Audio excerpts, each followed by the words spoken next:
Seja muito bem-vindo ao canal Catolicismo em Pauta. Meu nome é Jorge Donizete e no vídeo de hoje, Dom Henrique Soares nos falará sobre a festa da Sagrada Família. Com atenção, ouçamos. Um Feliz Natal, que essa festa do nascimento, da manifestação do nosso Salvador na nossa carne humana, na nossa humanidade, seja para você consolo, alegria, paz e esperança. Nós estamos em plena festa do Natal. O tempo do Natal começa na tarde do dia 24, então começou antes de ontem, com a missa da vigília do Natal, depois a missa da noite do Natal, a missa da aurora, a missa do dia. São 4 missas no Natal. Imaginem, a missa da vigília, que o padre celebra ao cair da tarde. Depois a missa da noite do Natal, a primeira missa mesmo, da festa do Natal. Depois a missa da aurora, que é quando o sol nasce. Essa os padres não podem celebrar, coitados, porque já celebraram a noite toda. Mas em geral nos mosteiros, nos conventos, eu me lembro quando eu estava no mosteiro, lá pelas 5h30, 6 horas da manhã, o sol nascendo e a gente celebrando a missa da aurora. E depois a missa do dia do Natal, com o dia já claro, com o sol já alto, até a noite se celebra esta 4ª missa. Então, a missa da vigília, mais 3 missas. E ainda é pouco para celebrar um acontecimento tão grande. Deus visitou a nossa terra. Deus pisou o chão da nossa vida. Deus, o infinito, o eterno, fez-se homem para levar a humanidade até o coração de Deus. Mas a festa do Natal não termina no dia 25. Começa o tempo do Natal, que é um tempo composto de 5 festas. Quando se diz boas festas, esse jeito de falar é cristão, mesmo que as pessoas não saibam mais o que isso significa. O que significa boas festas? Quais são essas festas? São 5 festas do Natal. 5 festas do tempo do Natal. Primeira festa, celebramos ontem, a natividade de nosso Senhor Jesus Cristo segundo a carne. Ele nasceu de Maria, a Virgem. Deus perfeito nasceu homem perfeito. É mais homem do que nós, porque nós temos uma coisa que atrapalha a nossa humanidade, que diminui a nossa humanidade. Qual é essa coisa? O pecado. O pecado não é humano, é desumano. E quanto mais se peca, mais desumano se fica. Jesus é mais homem, é mais humano do que nós, porque é santíssimo na sua humanidade. Então, no dia 25, a natividade de nosso Senhor Jesus Cristo segundo a carne. Eterno como Deus, nascido no tempo como homem.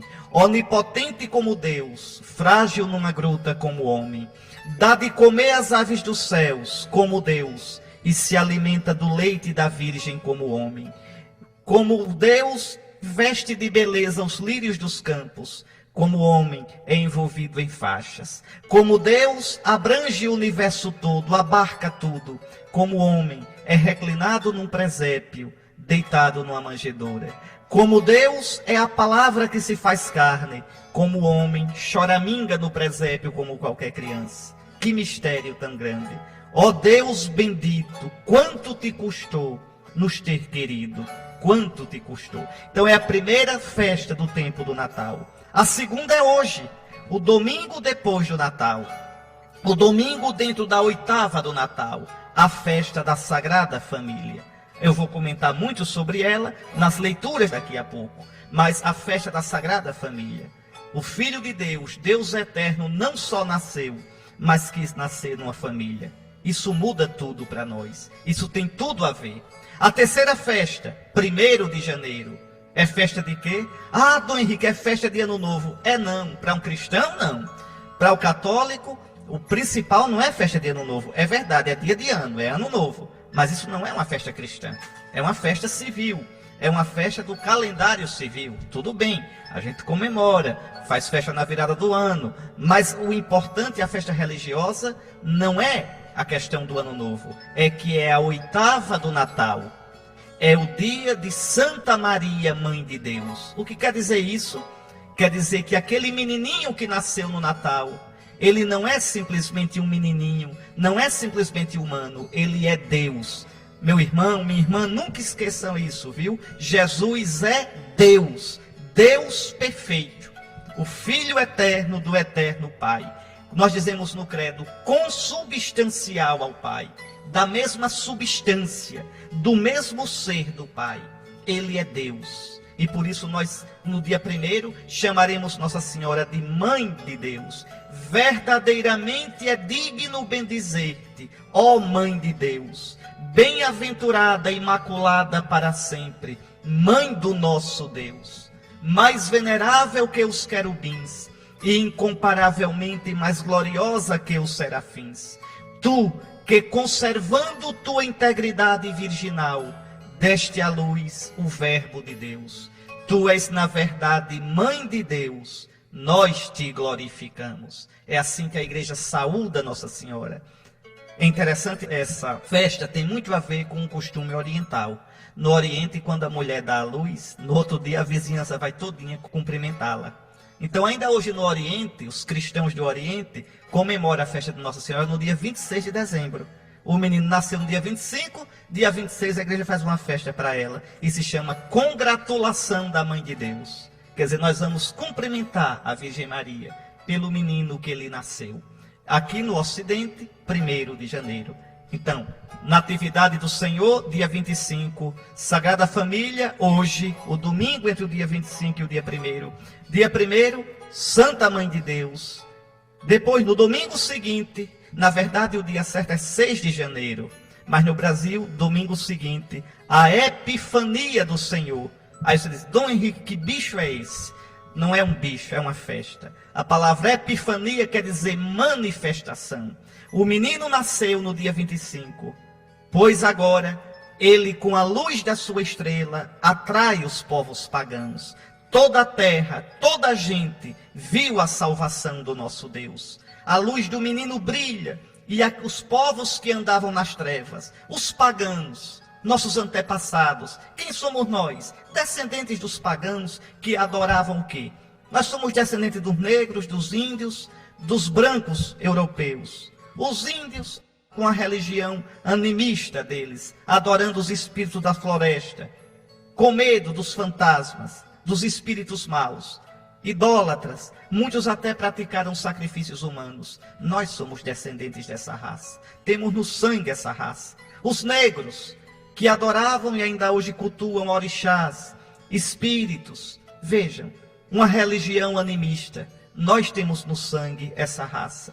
E os brancos europeus, celtas, que tinham medo de duendes, andavam atrás de fadas, tinham medo de bruxos e adoravam também a deuses falsos. Nós que vivíamos nas trevas, brilhou para nós a luz do menino. E aí vem os magos, pagãos, representando todos os povos da terra, porque o menino manifestou. Daí vem o nome Epifania, manifestação. Manifestou a sua glória. Atraiu para si os povos de longe. Cumpre-se a profecia de Simeão. Luz para iluminar as nações. Glória do teu povo, Israel. É a festa da Epifania, que é grande. No Oriente ainda é maior do que o Natal. Para os católicos do Oriente, a Epifania é mais importante que o Natal. Porque o menino que nasceu, agora brilhou para todos os povos. Não é mais só para os judeus. Então, é a 4ª festa. A gente celebra no Brasil no domingo, entre o dia 2 de janeiro e o dia 8. Domingo, entre dia 2 e 8, se celebra a Epifania. E no domingo seguinte, a última festa do Natal, o batismo do Senhor. O batismo, por quê? Porque aí Jesus se manifesta a todo Israel. Este é o meu filho amado, no qual eu coloco o meu bem-querer.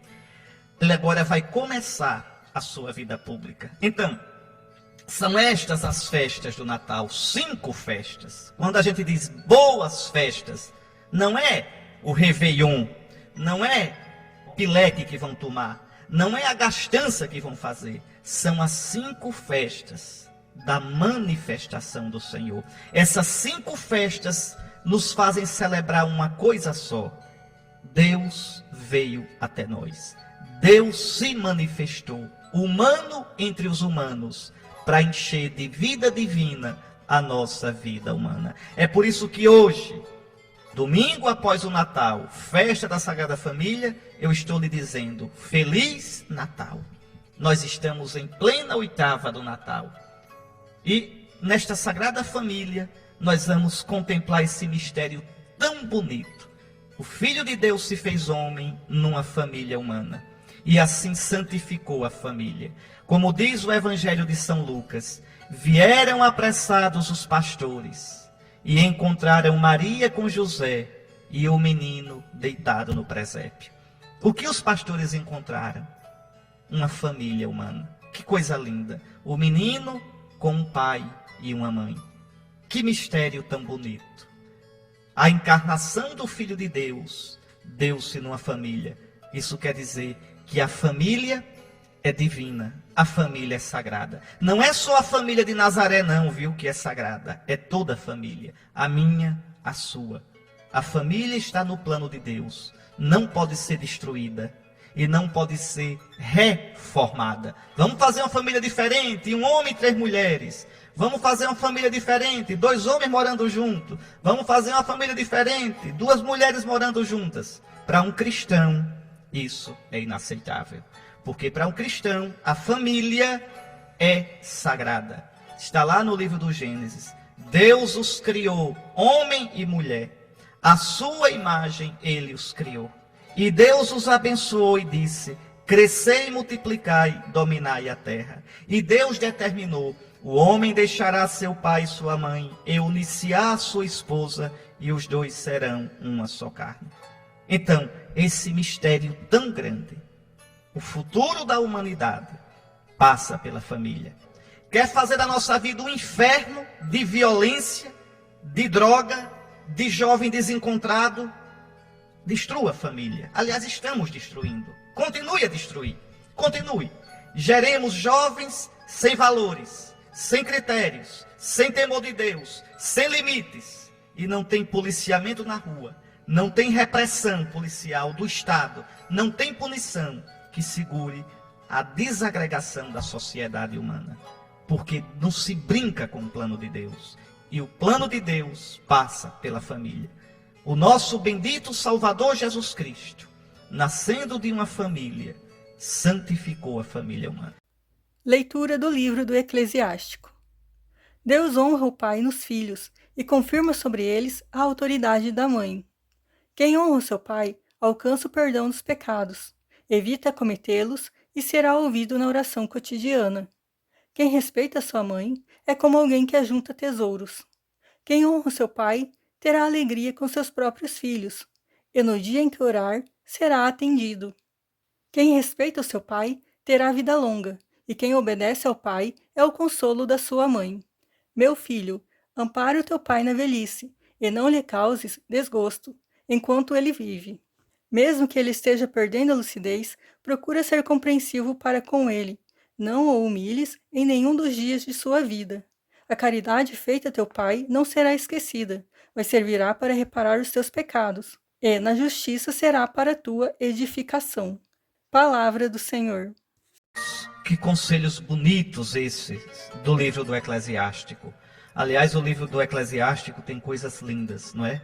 É um dos livros que, infelizmente, nossos irmãos protestantes tiraram da Sagrada Escritura. Você sabe que a Bíblia dos protestantes ela é incompleta. Faltam 7 livros que foram tirados arbitrariamente. Sabedoria, Eclesiásticos, Tobias, Ruth, 1º e 2º Macabeus, Judite, umas partes do livro de Esther. Falta, infelizmente, na Bíblia dos nossos irmãos protestantes. Mas que coisa linda esses conselhos. E primeiro o autor sagrado diz, Deus honra o pai nos filhos e confirma sobre eles a autoridade da mãe. Veja, para um cristão, pai e mãe não são simplesmente fruto do acaso.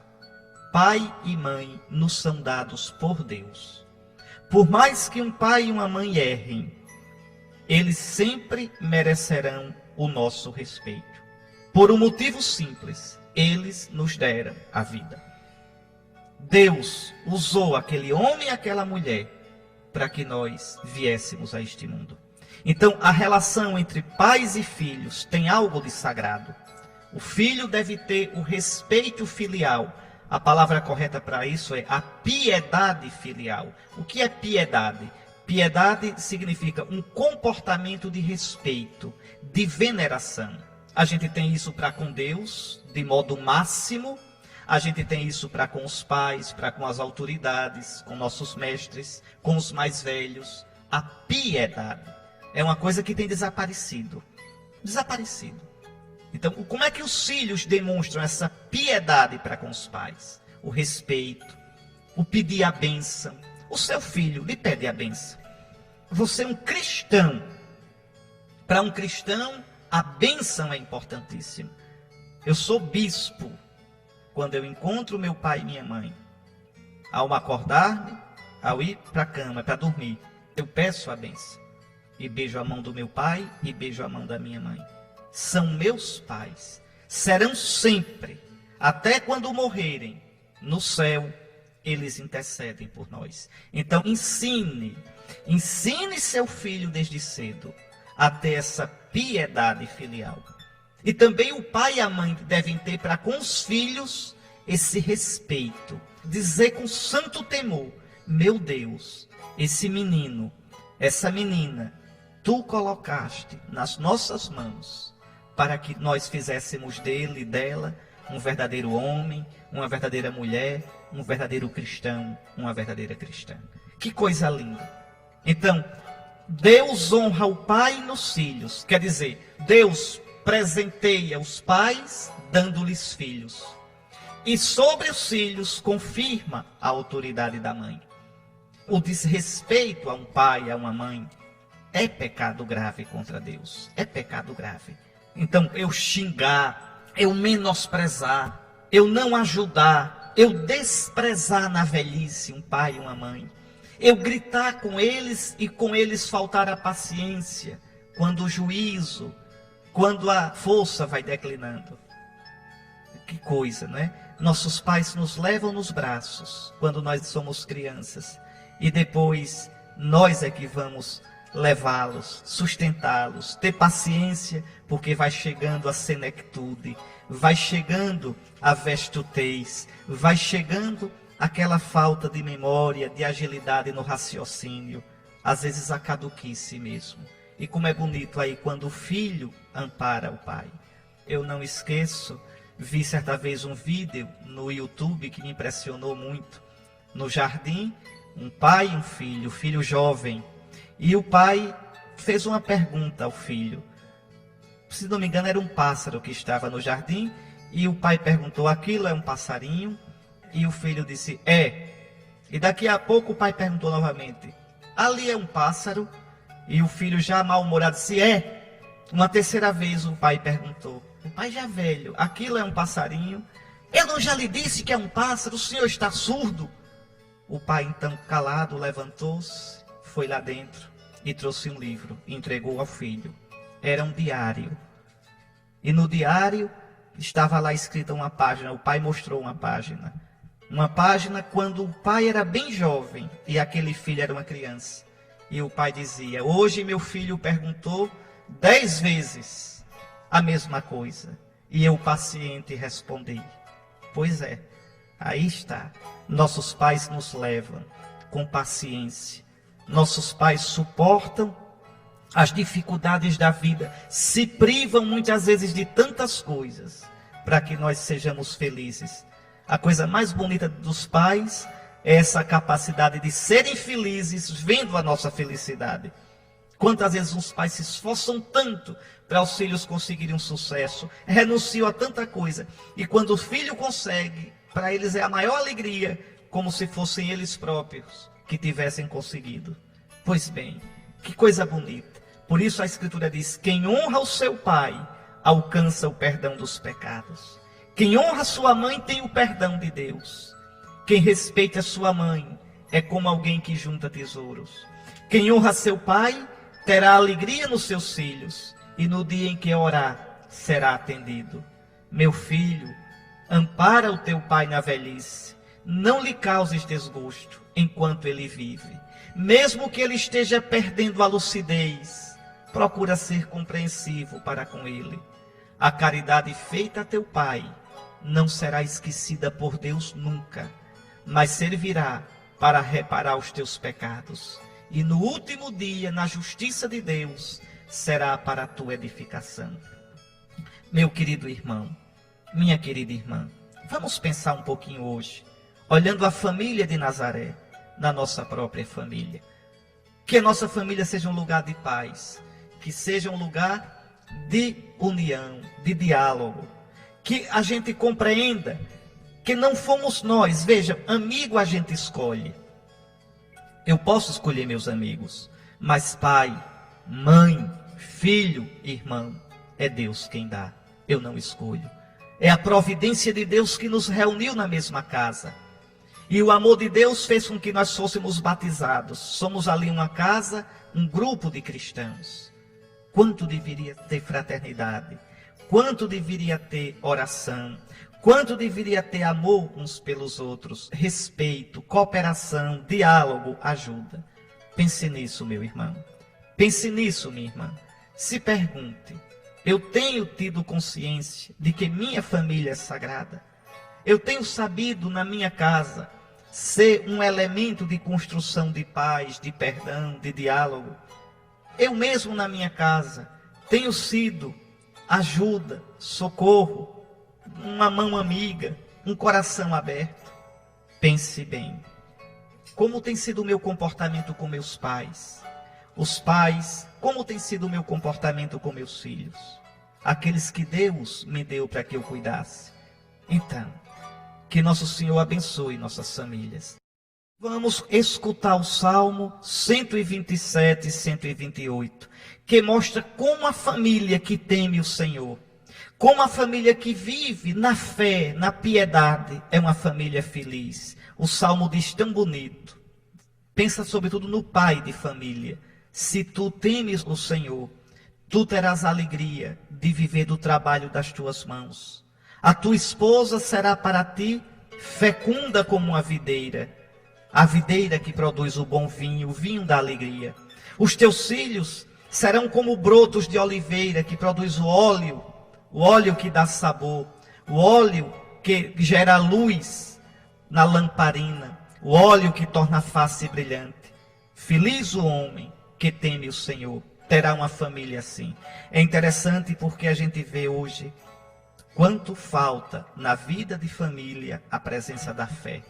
Antigamente se entrava numa casa, na sala tinha um quadro do coração de Jesus.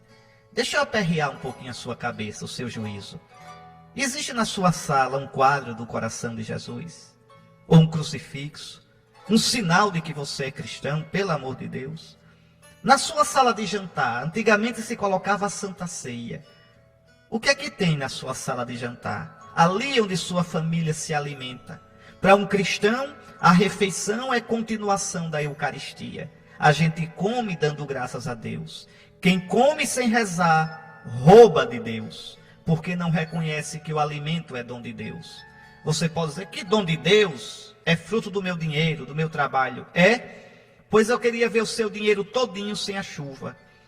Eu queria ver o seu dinheiro todinho sem a saúde para você trabalhar. Eu queria ver o homem produzir alimento se Deus não fizesse chover, se Deus não desse a fecundidade à terra, e se não brotasse o trigo, e se não brotasse do ventre da terra a água. Eu queria ver. Então, quem se alimenta sem rezar, sem pedir a bênção a Deus e sem dar graças a Ele, rouba, é ladrão, é impostor, porque considera como propriedade sua aquilo que é presente de Deus. Eu uma vez, quando estava em Roma, conversando com um padre do Iraque, ele dizia que se escandalizava com a leviandade da nossa sociedade.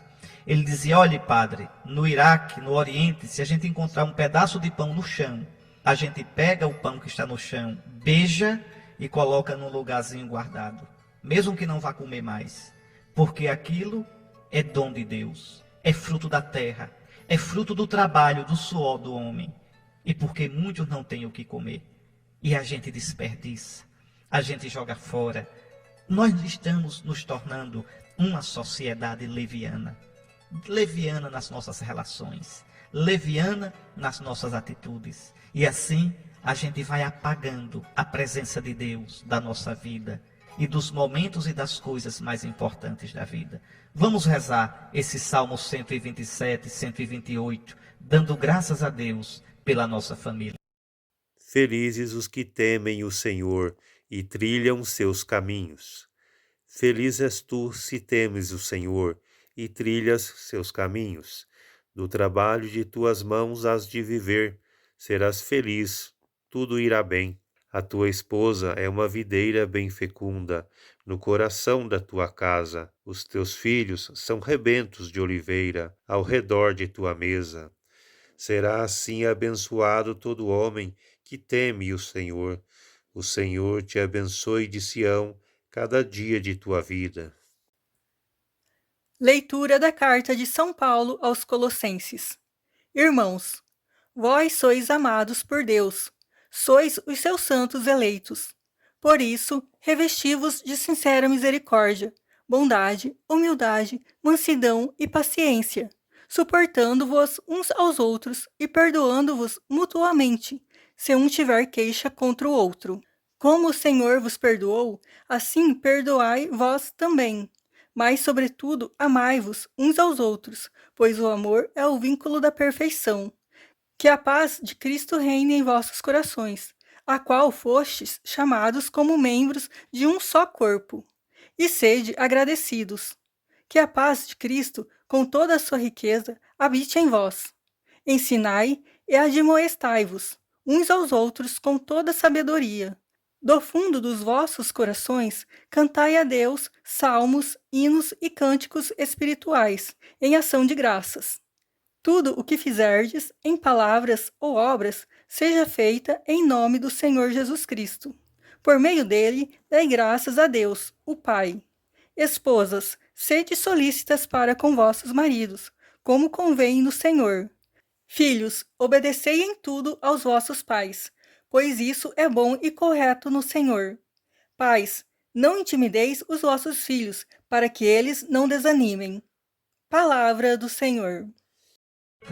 Na verdade, São Paulo aqui, nestes versículos 12 a 21 da carta aos Colossenses, no capítulo 3, está falando da família, o tempo todinho. São Paulo tem diante dele a família, e o que é uma família? Pelo menos uma família cristã, uma comunidade de batizados. Meu pai é batizado, é cristão. Minha mãe é batizada, é cristã. Eu e meus irmãos somos batizados. Então o que nós somos? Uma comunidade cristã, uma igreja. A igreja da casa. Em latim, casa se diz o quê? Domus. A igreja doméstica, a igreja do domus, a igreja da casa. Então a primeira igreja é a nossa casa. A igreja não é uma comunidade de cristãos? Onde 2 ou 3 estão reunidos no nome do Senhor, ali não está a igreja? Pois bem, então São Paulo começa dizendo, e o que eu vou comentar agora, repetindo as palavras da Sagrada Escritura, eu quero que você pense na sua família, meu irmão. Olha o que São Paulo diz: irmãos, vós sois amados por Deus, sois os seus santos eleitos. Você, seu pai, sua mãe, seus filhos, seus irmãos, vocês são os santos eleitos de Deus. Por isso, revesti-vos de sincera misericórdia, de bondade, de humildade, de mansidão e paciência. O danado é que a gente às vezes vê o irmão nos outros, vê a presença de Cristo nos outros, mas a gente tem uma dificuldade muito grande de recordar e de ver nos de casa a presença de Cristo. É como se meu pai, minha mãe, meus irmãos fosse uma coisa que não tem nada a ver com minha fé. Tem a ver com minha fé os da igreja. Não, mas os da minha casa são batizados, são cristãos. Então o relacionamento entre eu e os da minha casa deve ser de misericórdia, de bondade, de humildade, de mansidão e de paciência. E São Paulo diz uma coisa bonita: suportando-vos uns aos outros. Danou-se. E tem que suportar-se? Tem. Porque às vezes cada um tem cada pedaço ruim danado. Então eu suportar, porque os outros também me suportam. Me suporta. Ter paciência.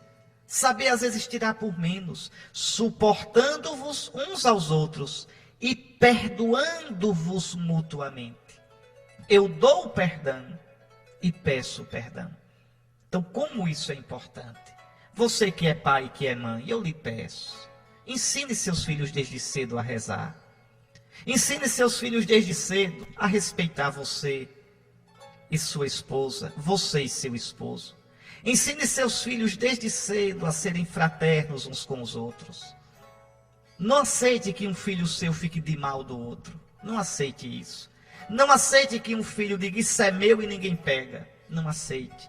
Ensine seus filhos desde cedo a perdoar, a se suportar. Ensine seus filhos desde cedo, aos domingos, no dia do Senhor, a rezar junto com vocês, a fazer uma revisão de vida. E aí, como é que foi a semana? E se algum tem motivo de queixa contra o outro, colocar e se perdoarem mutuamente. São Paulo diz, olhe, como o Senhor vos perdoou, assim perdoai vós também. Isso vale para a vida de família. Mas, sobretudo, amai-vos uns aos outros, pois o amor é o vínculo da perfeição. O amor é o laço que nos une a Deus e nos une uns aos outros. E aí São Paulo diz, e diz para a família, para a sua família, que a paz de Cristo reine em vossos corações. Então, se eu tenho a paz de Cristo, se meu irmão tem a paz de Cristo, se meu pai tem a paz de Cristo, minha mãe tem a paz de Cristo, a minha família viverá na paz.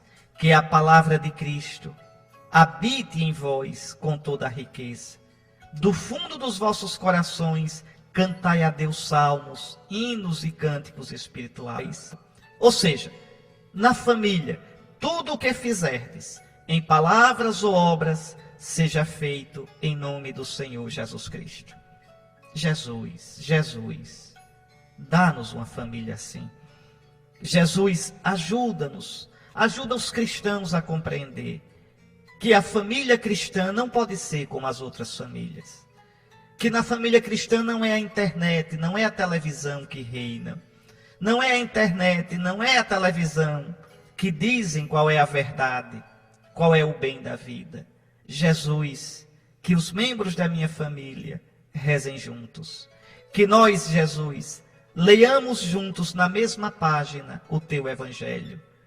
Jesus, dá-nos a graça de entender que a alegria de alguém da família é a alegria de todos. E a tristeza de alguém da família é a tristeza de todos.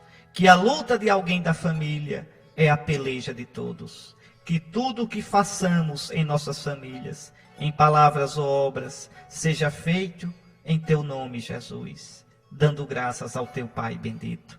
Que nossa casa, Jesus, seja como a casa de Nazaré. Pois bem, São Paulo diz ainda, esposas, sede solícitas para com vossos maridos, como convém no Senhor. Maridos, amai vossas esposas, e não sejais grosseiros com elas. Filhos, obedecei em tudo aos vossos pais, pois isto é bom e correto no Senhor.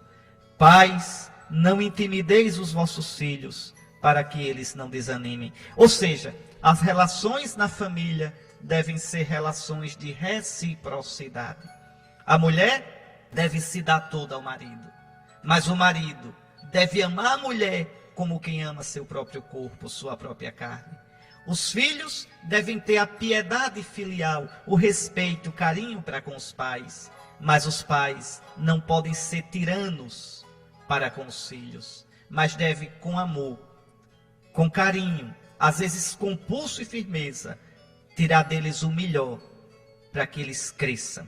Tirar de dentro deles o melhor da potencialidade deles, para que eles desenvolvam e não deixem enterrados os talentos. Eis aqui como deve ser a relação da vida de família.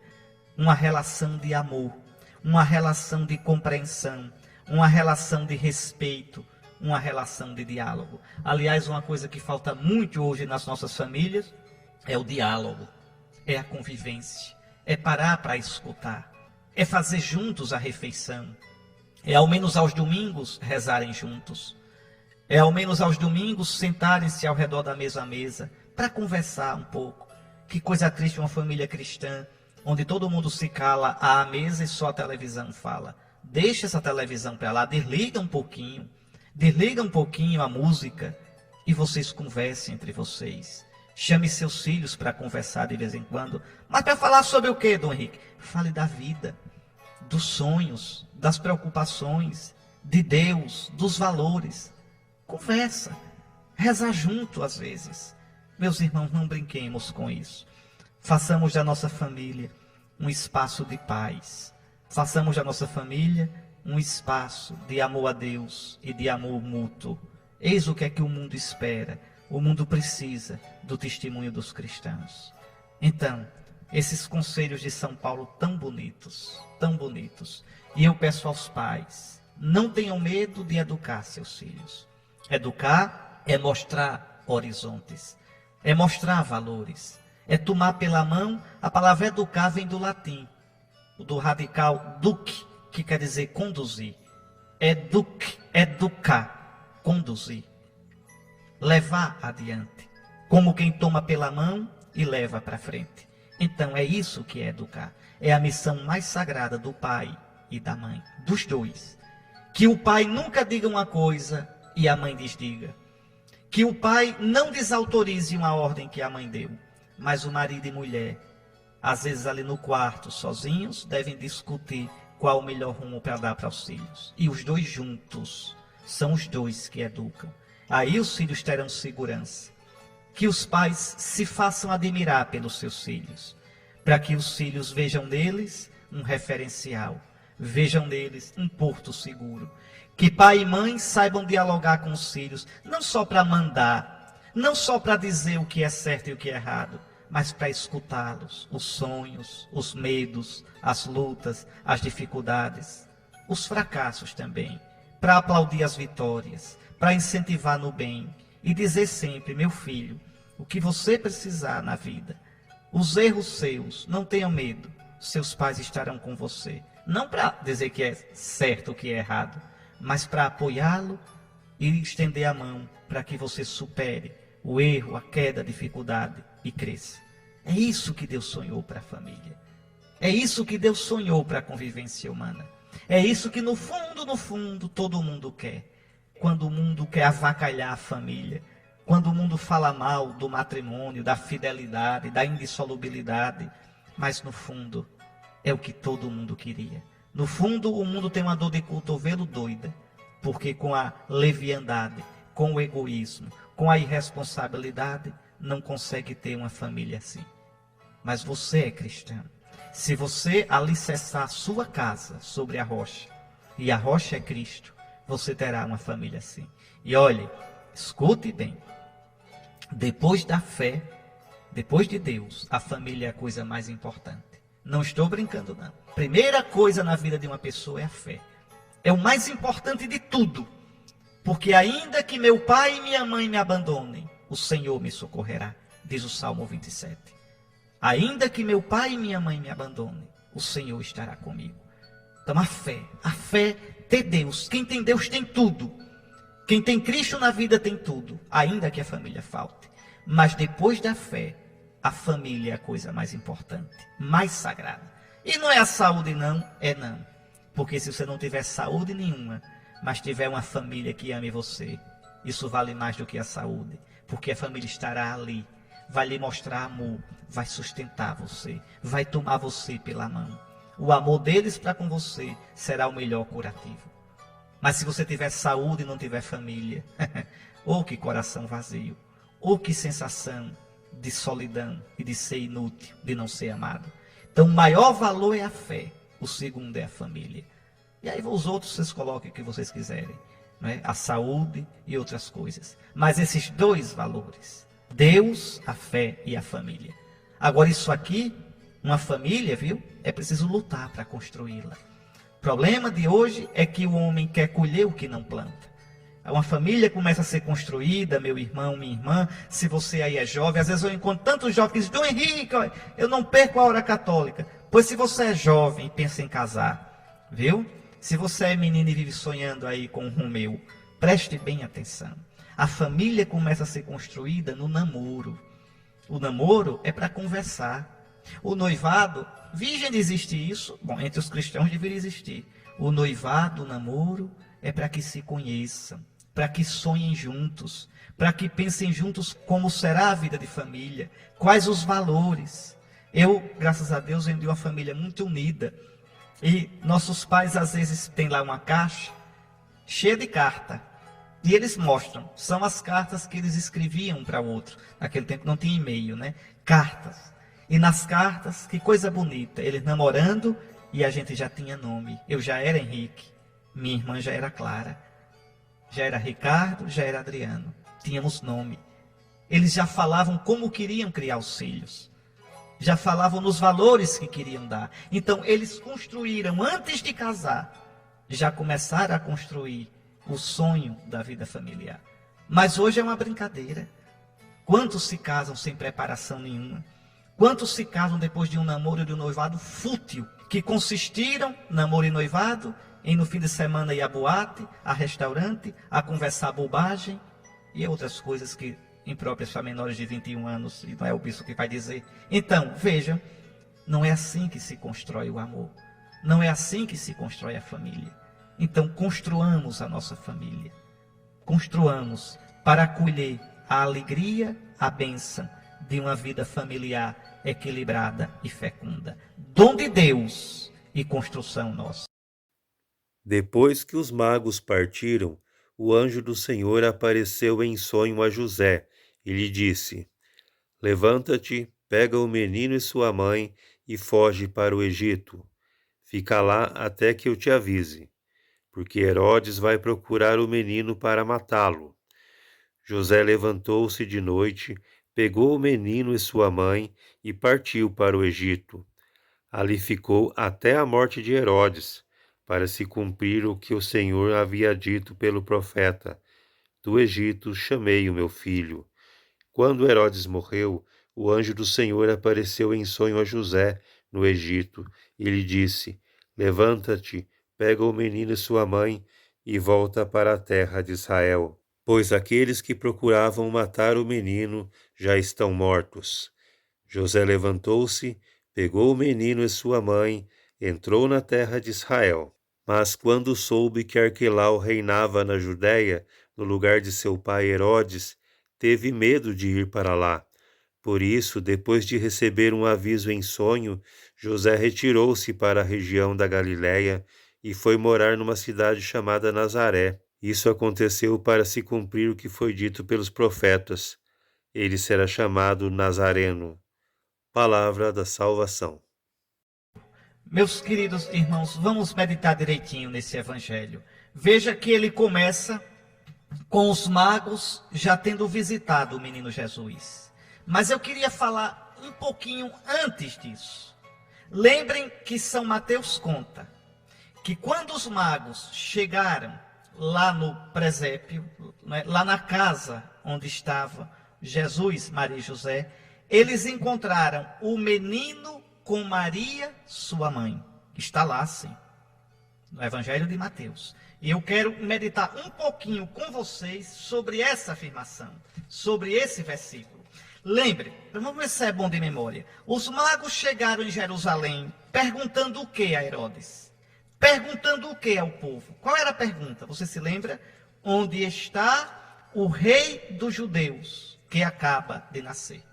Então procuravam o quê? Um rei. Na cabeça dos magos, os magos não sabiam dessa história de Messias. Os magos sabiam que se uma estrela apareceu no céu, é sinal de que uma estrela apareceu na terra. Um rei, alguém grande. Pegue a Bíblia e olhe lá, Mateus capítulo 2, versículos 1 e 2. Tendo, pois, Jesus nascido em Belém de Judá no tempo de rei Herodes, eis que os magos, eram astrônomos, estudavam os astros, vieram do Oriente a Jerusalém. Perguntaram eles: onde está o rei dos judeus que acaba de nascer? Vimos a sua estrela no Oriente e viemos adorá-lo. Quer dizer, essa estrela apareceu 2, 3, 4 meses antes, para atrair os magos. E eles, como Abraão, deixaram tudo, seguindo a estrela do menino. E você segue a estrela desse menino? Essa estrela é luz. Essa estrela não está no céu, não. Essa estrela deve brilhar no seu coração. Não é todo mundo que vê essa estrela, não. Herodes não viu a estrela. Jerusalém não viu a estrela. Será que você vê essa estrela? Iluminar é fácil. Eu quero ver iluminar o coração com a luz de Cristo. Aí é cada um que se deixa iluminar pela estrela do menino. Mas escutem, então os magos procuram quem? Um rei, o rei dos judeus. E vai encontrar? Vai sim. Está lá no versículo 11. Entrando na casa, acharam o menino com Maria, sua mãe. Prostrando-se diante dele, o adoraram. O que significa isso? Vejam, os magos encontram o rei dos judeus com Maria, sua mãe. Pois eu vou dizer, os magos encontram o rei com a rainha. É que no Oriente, a esposa do rei não valia nada. O que valia era a mãe do rei. A esposa, o rei tinha um monte, Salomão tinha 1000. Um pouquinho exagerado, né? Tinha 1000.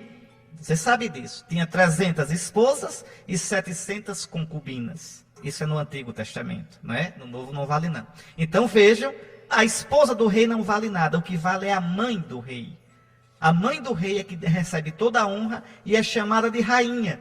A mãe do rei tem até um nome nas cortes do Oriente, Gebirá. Quem é a Gebirá? A rainha mãe. Aquela que tem toda a autoridade. Se vocês olharem, lá no Antigo Testamento, Betsabeia, esposa de Davi, quando ela ia ver Davi, se prostrava diante dele e o chamava de meu senhor. Meu senhor. Veja, está lá no primeiro livro dos reis. Você pode procurar. Chamava de meu senhor. Mas depois que Salomão sobe ao poder, Betsabeia agora é a rainha mãe. Quando ela entra para ver o filho que é rei, o filho se levanta, se prostra diante dela e a coloca ao lado dele no trono. Então Maria, no reino de Deus, é a Gebirá. Maria é a mãe do rei. Maria é rainha mãe. A rainha à vossa direita, vestida, ornada de ouro de Ofir. Os magos procuram rei, pois encontram. Imagine a sala do trono, o reizinho com a Gebirá. Encontraram o menino com Maria, sua mãe. E prostraram-se diante dele e o adoraram. É a adoração, a vassalagem, o louvor, a homenagem que se presta a um rei. E ao lado do rei, a rainha. No reino de Deus existe uma rainha. Na igreja existe uma rainha, a Gebirá, a Virgem Maria, a mãe do menino. Agora entremos no evangelho de hoje. Reparem, a família de Nazaré, coitada da família de Nazaré, a Sagrada Família começa com uma crise. A sua família tem crise? Pois a Sagrada Família também teve. Ou você não acha que é crise começar uma família com uma gravidez inesperada e o filho não é do noivo? Você quer um terremoto maior do que esse? O que é que você acha de um parto no qual o casal não tem nenhuma cama para esse menino nascer? Você acha que é crise pequena o carpinteiro não ter um berço para o seu filho? Você acha que é crise pequena, assim que o menino nascer, ter que fugir para o Egito? Fugir como exilado político, com medo da polícia? Levanta-te no meio da noite, Deus diz. Que noite escura. Noite fora, noite dentro. Levanta-te, pega o menino e sua mãe e foge para o Egito. Meu Deus, por que tu permites? José e Maria talvez tenham perguntado isso. Senhor Deus de Israel, este não é o teu filho. Este não é o Messias que tu mandaste. Esse não é o Salvador que nossos pais esperavam. Como tu permites isto?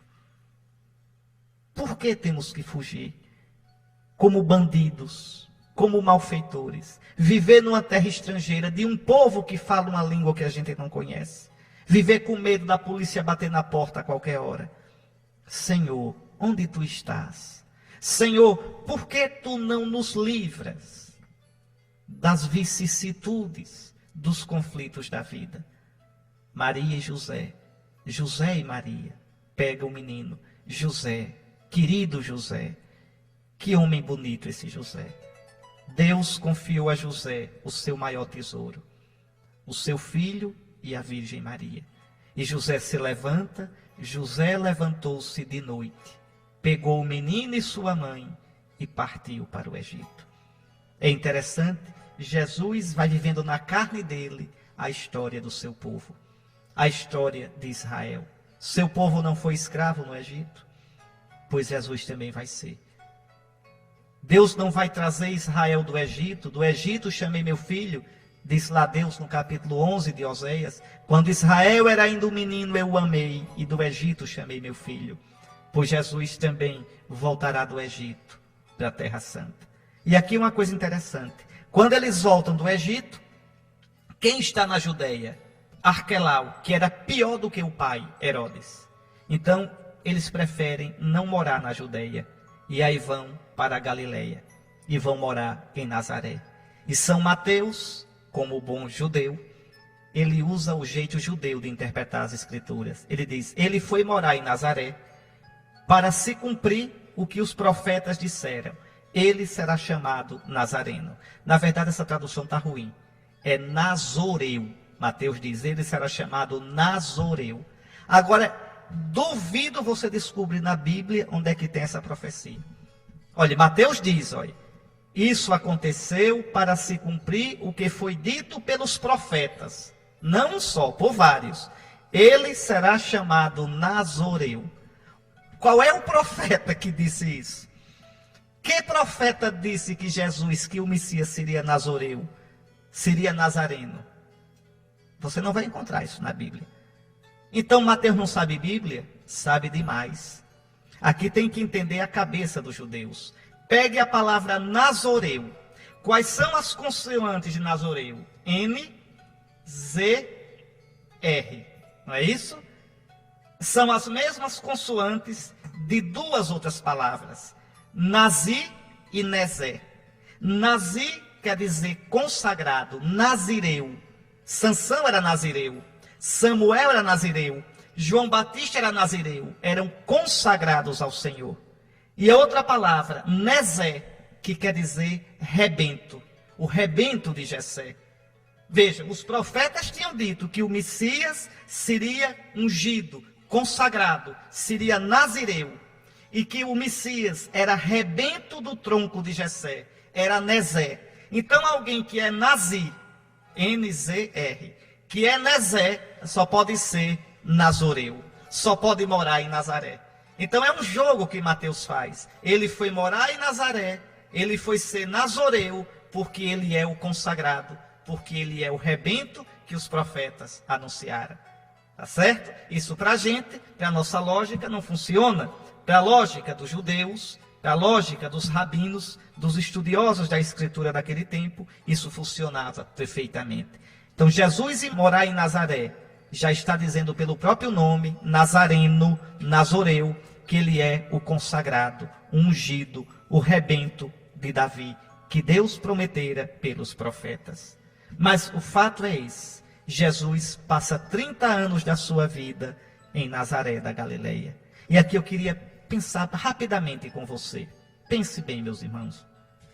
Jesus pregou cerca de 3 anos, mas passou 30 anos em silêncio. Nazaré, perdida nos montes da Galileia. Nazaré. Os romanos eram detalhistas nos mapas. Cada cidadezinha estava nos mapas dos romanos, pois Nazaré não estava. Era uma cidade que não estava no mapa. Interessante que até alguns estudiosos, e está vendo, Nazaré não quis existir, isso é invenção dos cristãos. Até que nos anos 60 descobriram uma placa romana que falava em Nazaré. E aí viram que existia mesmo. Então, Nazaré. Quantas pessoas habitavam em Nazaré na época de Jesus? Cerca de 150 pessoas. Cidade pequena, miúda, de gente de língua grande, certamente. Que ali na fonte lavava a vida de todo mundo. Jesus viveu 30 anos essa vida miúda, essa vida besta. Pequenininho foi crescendo ali, na sinagoga, em casa, ajudando certamente a mãe a moer o trigo, indo buscar água, aprendendo a profissão do pai, que não é só carpinteiro. A palavra grega que o Evangelho diz não quer dizer só carpinteiro. É um pouquinho faz tudo. Precisa consertar um telhado, chama José. Precisa agitar uma cerca, chame José. Tem um móvel que precisa ali, chame José. É um pouquinho faz tudo. E Jesus foi crescendo ali, Eu me lembro de um poema do Carlos Drummond de Andrade, eu não sei de qual todo. O poema, se não me engano, se chama Cidadezinha Qualquer. Imagina uma cidadezinha pequena, né? E ele diz: casas entre laranjeiras, ruas entre bananeiras, devagar um burro passa, devagar um cachorro passa, devagar as janelas olha. Não é assim no interior? Aí ele diz: eita vida besta, meu Deus. Pois Jesus viveu 30 anos essa vida besta. Ali naquela vidinha, sem aparecer nos jornais, tão longe de Herodes, tão longe de César. Ali o mundo estava sendo salvo. Por que eu estou dizendo isso? Primeiro, a humildade do Filho de Deus. Ele que é a palavra eterna do Pai, viver 30 anos no silêncio. E depois, para lembrar que a sua vida, mesmo quando parece uma vida tão besta, tão sem importância, Deus vai agindo na sua vida. Se você for fiel como José, como Maria, se você for fiel como Jesus foi ao Pai, a salvação de Deus vai acontecendo na sua vida e através de você na vida do mundo. O reino de Deus está onde a gente é fiel a Deus. Deus está presente ali no cansaço do trabalho, voltando para casa, né? Nas lutas de cada dia, na dificuldade de sustentar a família, às vezes nas dificuldades do relacionamento, na secura do coração, na luta contra as paixões e as tentações, no marasmo da vida. Eita vida besta, meu Deus. Mas não é besta, porque o Filho de Deus, ao se fazer homem, encheu de eternidade a vida humana. Ao nascer na vida miúda de uma família, encheu de salvação, de gosto divino, a vida de família. É isso, meus irmãos, essas coisas todinhas, essa festa da Sagrada Família nos ensina. Bom, a gente não poderia terminar hoje esse programa sem a oração da família do Padre Zezinho. Que a gente pense bem nisso, nessas palavras tão bonitas, tão inspiradas do Padre Zezinho nessa música, e que a gente reze pelas nossas famílias. Senhor Jesus, Tu quiseste nascer numa família, e assim santificaste a família. Tu vieste, Senhor Jesus, nosso amado Salvador, para renovar, restaurar toda a obra do Pai. E desde o início, o Pai nos criou homem e mulher. Desde o início, o Pai colocou no coração do homem a saudade da mulher, e no coração da mulher a saudade do homem. Desde o início, Senhor Jesus, o Pai do céu determinou que o homem deixe sua vida, que a mulher deixe sua vida, seu pai, sua mãe, e os dois se tornem um só sonho, uma só carne, uma só alma, um só caminho. E que eles, no amor, abram a vida para que outros venham participar da festa da existência. É a família, Senhor. A família que foi ferida pelo pecado. E aí veio a infidelidade, veio o divórcio, veio o adultério, veio a opressão do homem pela mulher, veio muitas vezes a tirania dos pais sobre os filhos, a insubordinação e falta de gratidão dos filhos em relação aos pais. Mas Tu, Jesus, Tu vieste renovar todas as coisas. Tu vieste fazer com que o plano do Pai voltasse à pureza e à beleza do princípio. No princípio não era assim. No princípio, Deus os criou homem e mulher e ordenou que crescessem e multiplicassem. Senhor Jesus, santifica nossas famílias.